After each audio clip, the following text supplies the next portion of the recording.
The Institute for Faith and Freedom at Grove City College presents Liberty Mail with the Student Fellows of Faith and Freedom.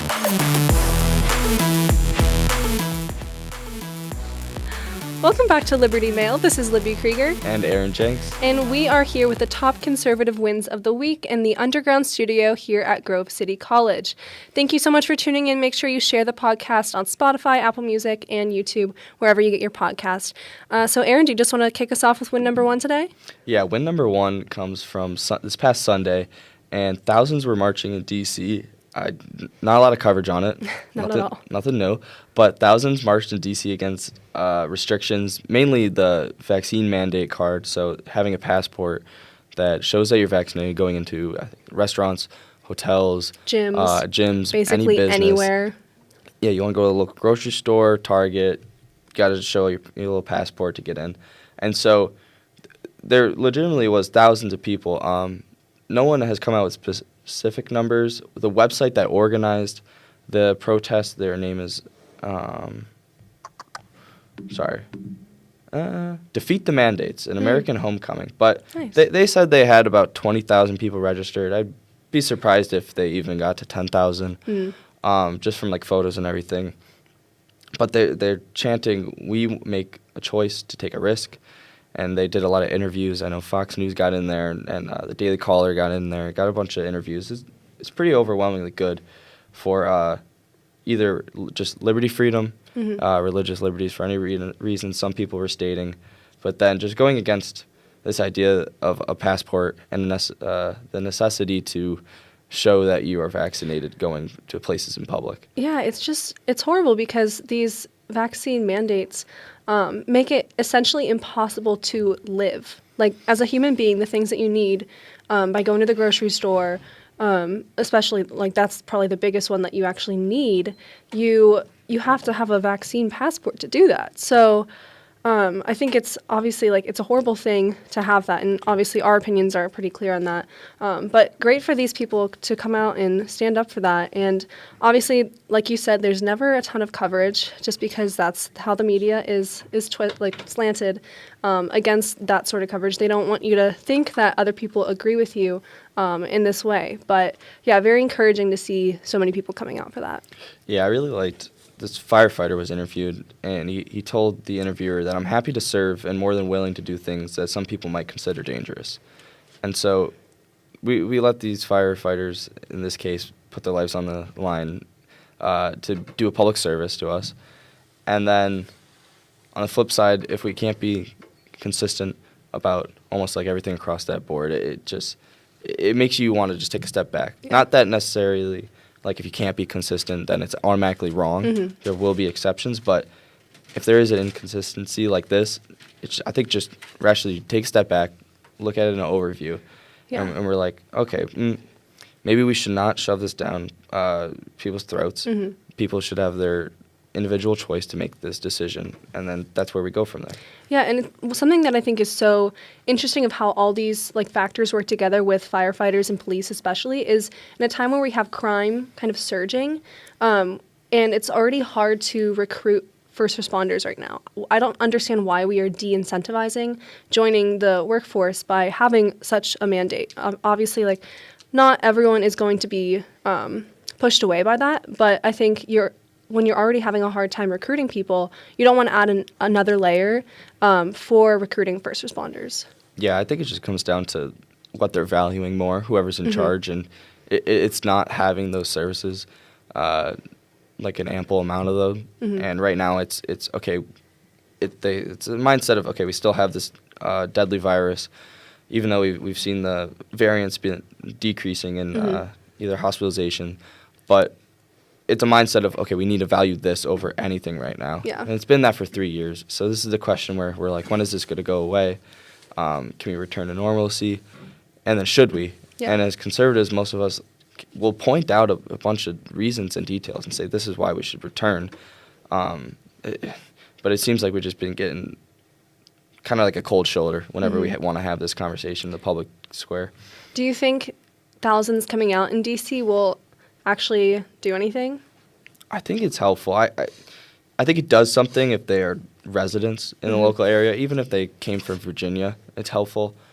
But if stuff comes out and information comes out that they flew in from a couple states over, or this is like an organization of national whatever, I think it does less. And it's like, I don't know, conservatism has a basis that you start local first, and then you move up to try to solve any kind of problem. So I'd love to see either of these as locals, but I think it's and I guess if odds. nothing more, just even though there is a lack of media coverage on it, but just showing people across the country that you're not alone in defying these mandates and giving them encouragement to come out and do the same in their city, their communities. So maybe there's more of a national movement too, that we're not just seeing in D.C., but people standing up all across the country against such kind of mandates. I like that. I hope that is true, and I hope that maybe this same organization puts things together around the country. Yeah. Especially, I know in New York right now, where I'm from, like I came back from the fall semester for winter break, and I'm driving through the little village, and on each, I think it was each bar and then each little like pub or restaurant, it was like you need a vaccine card to get in, and it was just. That was the first time I've seen it in my area. It was always just a mass mandate. Yeah. And then it came to that, and I was like, whoa. So. Well, and something I know we've talked about before with these vaccine mandates is that it's really hard to enforce. Like, you're causing the businesses and the employees to be the enforcement arm of the government, which is obviously, like, you can't practically do that very well across the board. And obviously, like, some businesses will choose not to do that. And good for them if they do, in my opinion, but it's just kind of hard to enforce that across the board. So yeah, that makes me think it'd be super interesting to get some data to see if, okay, I'll use my area as an example, like outside of Rochester, New York, where I know multiple restaurants or businesses say we're not going to do this. So kind of like collect data from those kind of individuals, of business owners, and then also go to like D.C., where I've heard and from friends, and I think you have too, that it is being very strictly enforced almost at every business. Yeah. You can't go into somewhere. There's a select few that are. Yeah. And then businesses around me, there's signs on the window that say, hey, we're not enforcing this. We've made a decision as a collective in the business to not enforce this. So, man, I think that would be really interesting and revealing data. Yeah, and this kind of goes into our second one a little bit, where not all 3 wins are about vaccines. Don't worry. This is not vaccine mail. But we do have... It's the only thing in the news. Yeah, exactly. There was a panel in the House, the United States House, or maybe, no, the Senate, just kidding. The COVID panel that showed 800,000 people want a second opinion. And this, the purpose of this panel was just to provide Americans with that second opinion, because for so long we've had this echo chamber of a few elite doctors telling everyone, these are the facts on COVID, this is what it is, don't question it, and there's no other way around it. And so I think it's great that we're seeing people questioning that with the lack of treatments that we've had. You know, you can tell that the way that we have avoided using treatments for this virus was just a push to get people vaccinated. And so lack of treatment, plus I think you mentioned natural immunity before too, and then just even the toll on the human toll and on businesses. You know, those are all things to consider whenever you're having a public policy decision surrounding a virus, more than just the virus itself. So I think it's a great thing that there was this open discussion that I believe Senator Ron Johnson kind of was the one heading it up. So that's a win in my opinion. Yeah, I think at the heart of it, of kind of why these other options and discussions have been pushed to the back room, is that you have this overarching hand or power of government that says this is the right way to do something. This is how we get out of this economic problem. This is how we get out of this pandemic, whatever it is.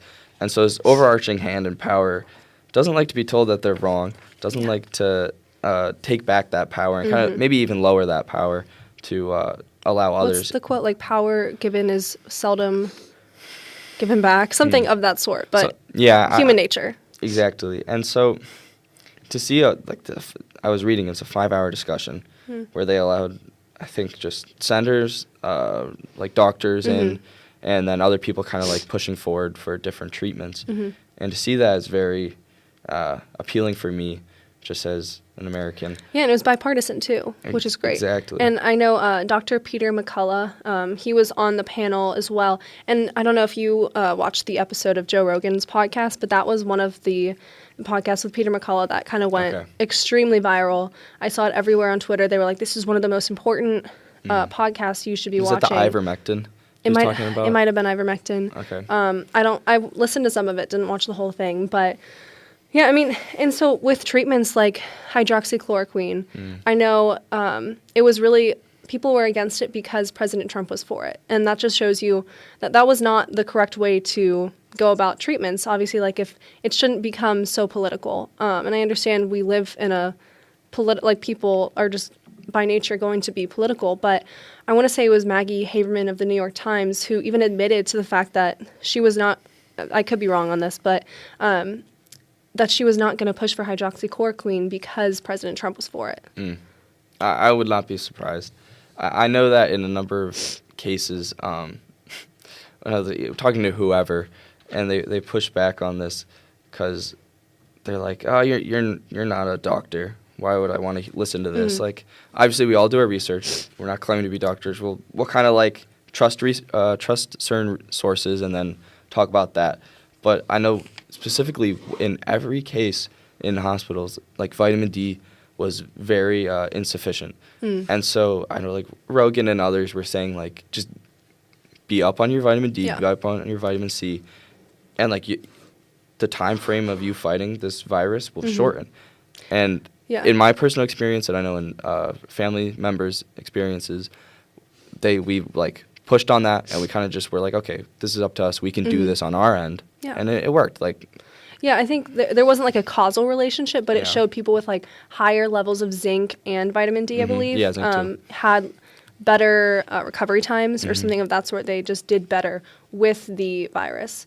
Something, a Johnson quote here, he said, public health officials pursued a one-size-fits-all response that relied heavily on creating a state of fear to ensure compliance, which I think is right on the money and indicates why this was such an important hearing to have. Yeah, and so many people have iterated this point that like in science, it's never a one approach. It's never this is the way you have to do it, and we're going to stay with that. It's always, hey, this is the leading approach, and then everybody kind of attacks it. Yeah. And then the science works out, and that either stays as a theory or the leading approach, or it falls back and someone else takes the new. Yeah, and the amount of mental health deaths we've had, too, from this, I think has been completely, like, we're blind to it.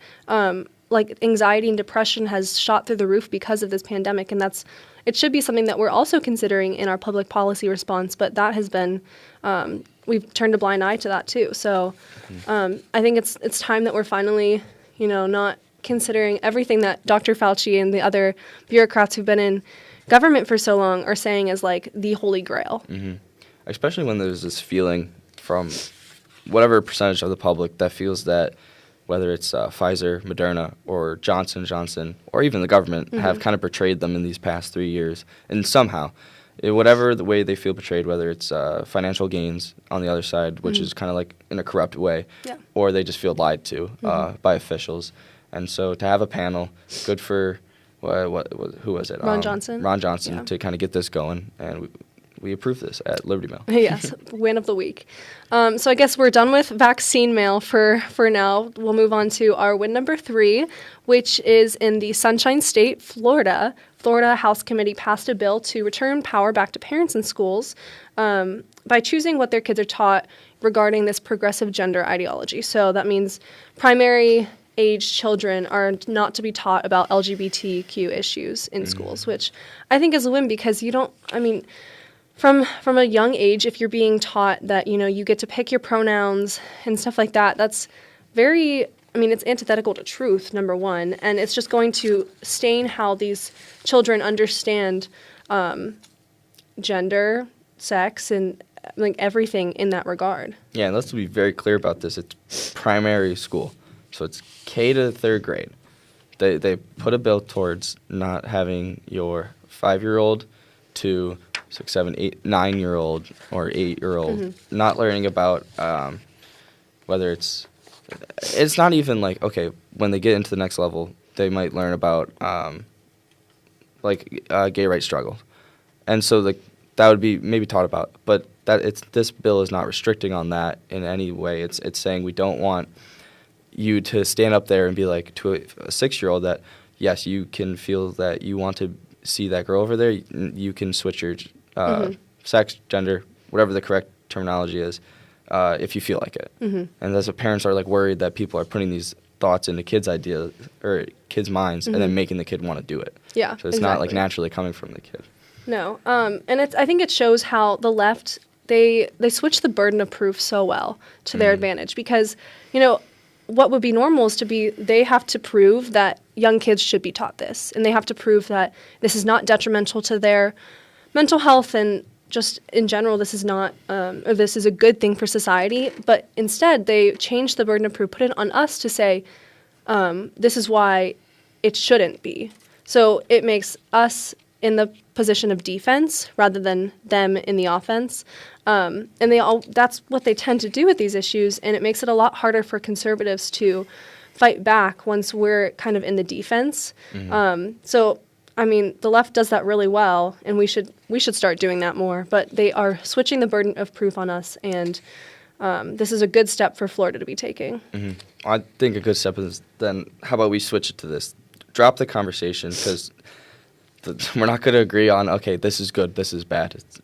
We're not going to agree on this. It's going to be, we're having a 2-hour conversation. So what's that, like the crux of the conversation is, well, okay, should we be teaching this to children? Or if it goes even further than that, then, okay, what should be being taught to children? And I always think, okay, like, maybe a secularist will teach, like, the 5 main ones, like, or maybe more. Science, history, math, language, music, maybe government and history, if I didn't say. And then, I don't know, the conservative has all of those same ones, but the main one that we add, and the one we think is almost most important, is morality and faith.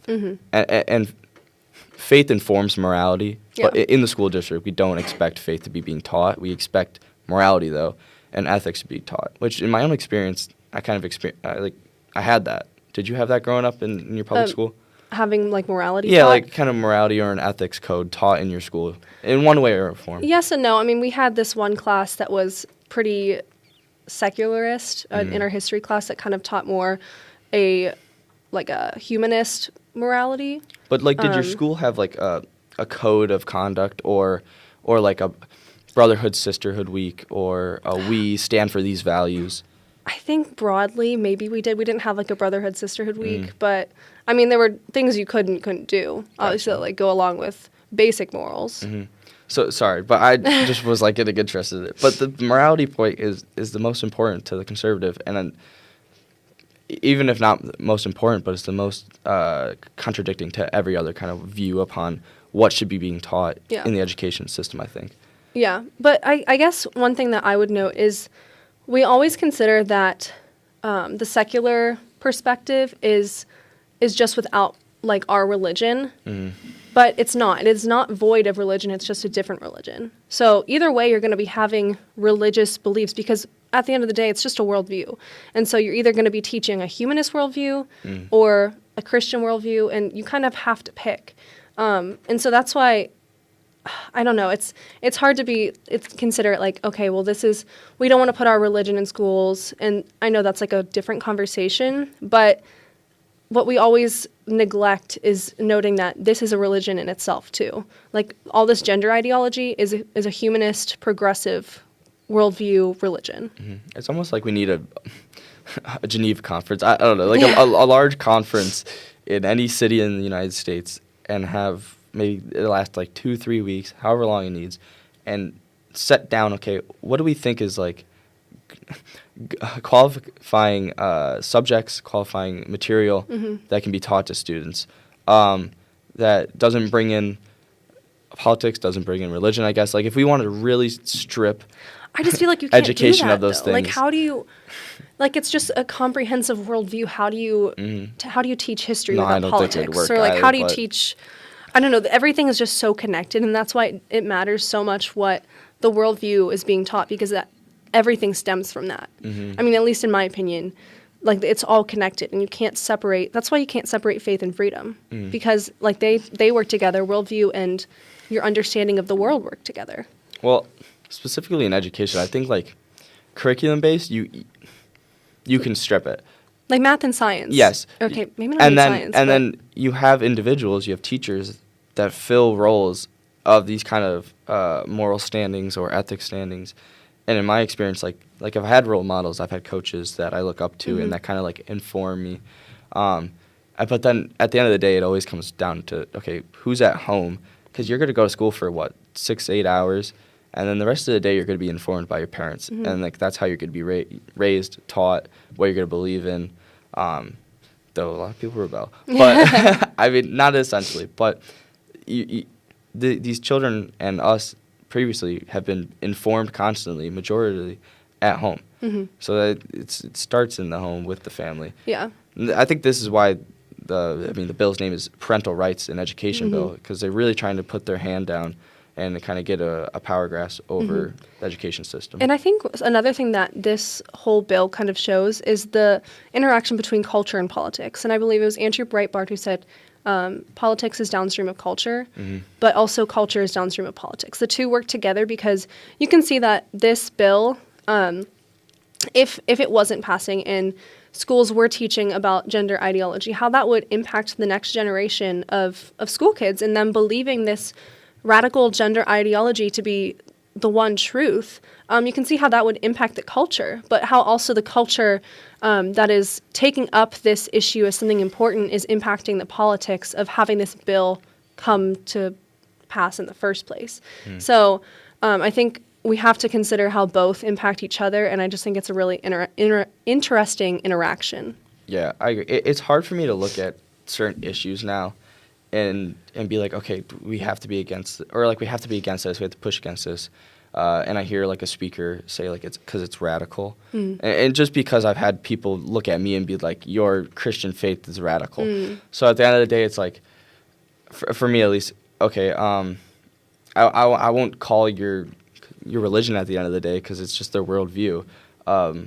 Like, so an extreme point of view or whatever, but let's try to like, tell me what your thoughts are. Lay out your worldview. And then I'm going to pick apart. And I can still say that I disagree or think that's horrible. And you're going to say the same thing about my Christian faith, which I challenge multiple people to do. But at the end of the day, it's like, with our words and our diction, are we going to be unifying? Or are we going to like push people away from the table? You know what I mean? Yeah, I guess maybe you're just nicer than me. And this is where we sometimes go back and forth. But I feel like if someone calls your faith radical, like it's just not. They're just wrong. And like we should be ostracizing progressive point of views in some, I mean, obviously like not completely like you're not allowed to speak, but I mean like, for example, communism. It should not be like, you know what, that is not radical. Let me hear your point of view. Like, no, you are a communist. You should not be considered with like a valid point of view. That is not valid, and you don't get to come to the table. So do you shut them out, or do you let the free speech take place? And like, I think the main point of free speech in the public square, and at least the founding fathers thought so, is that extreme views or radical points, anything that is like against the norm, is good to be shut out in the public square. And like, if you push those voices out, then you do it more harm. You let them build and fester, and then they come out larger. And at least in my view, is like you let them be in the public square. And yes, their diction could be powerful, their rhetoric could be powerful and sway lots of minds, but I feel like this is a question we didn't need to ask Michael Knowles whenever he comes in a few months, because I know he's really good on like the free speech. And he's written a lot on this topic. Yeah, I don't know. Which he will be coming in a couple of months if we haven't which said is that. very exciting. I don't know. I go back and forth on this. I see what you're saying, but then also I'm like, well, John Locke's letter on toleration, like that was more religious, but it kind of goes to show that like not toleration doesn't mean a free for all. Everyone gets to have their opinions openly like accepted. Agreed. And like, because we can still look at them in the public square and be like, no, get away. Yeah. No. Yeah. So I guess it'd be more of like a case study as to which method kind of lets the truth prevail better. I'm, at least right now, I'm tending more with the the communists should not come to the table. And I think William F. Buckley would kind of agree with that, but I'm no Buckley expert.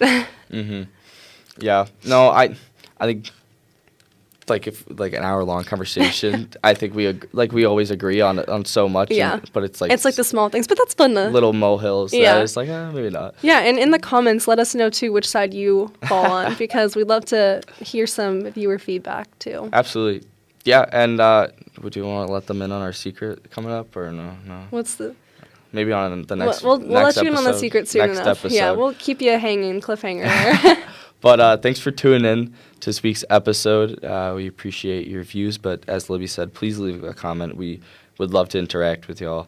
And leave a like and subscribe to the bell, I think, which is below my side or Libby's side.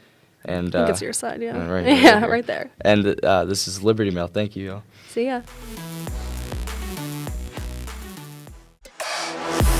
For more information on this podcast or other programs, please visit faithandfreedom.com.